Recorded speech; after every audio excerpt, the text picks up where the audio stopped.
మన దగ్గర బీటెక్లు చదివేవాళ్ళు బోలెడంతమంది. ఆ టెక్ పూర్తయిన తర్వాతన డైరెక్ట్‌గా ఉద్యోగాలు వచ్చేస్తున్నాయా? రావట్లేదు.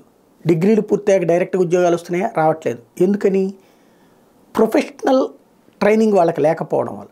దానికోసం మళ్ళీ హైదరాబాదులో హాస్టళ్లలో కూర్చుంటూ అక్కడ పలు సంస్థల్లో అమీర్పేటలోనో జేఎన్టీయూ దగ్గరనో అక్కడ ఉన్న సంస్థల్లో శిక్షణ పొంది మళ్ళీ ఆ తర్వాత రాయాల్సి వస్తుంది.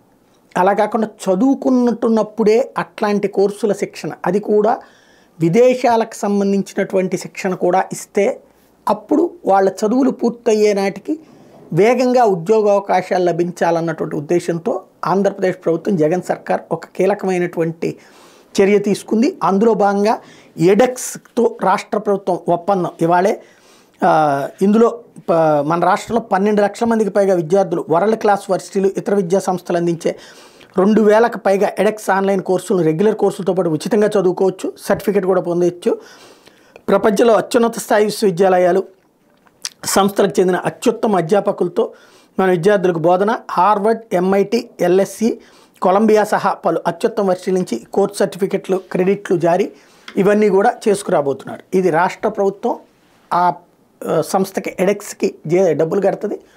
ఆన్లైన్లో కోర్సుల ద్వారా ఈ సర్టిఫికెట్, ఇప్పుడు ఈ సర్టిఫికెట్లో ఉన్నటువంటి వాళ్ళు ఆటోమేటిక్గా ప్రపంచంలో ఎక్కడైనా సరే అప్లై చేసుకున్నప్పుడు ఇందులో మేము ట్రైన్డ్ అయ్యామంటే కనుక వాళ్ళు ఇది ఫస్ట్ ప్రయారిటీ వస్తుంది.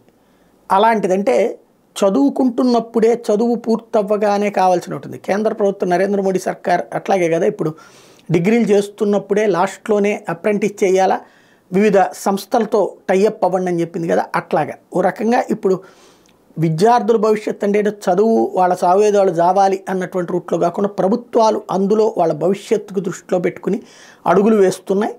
అందులో జగన్ సర్కార్ ఈ కీలకమైనటువంటి నిర్ణయం తీసుకుంది.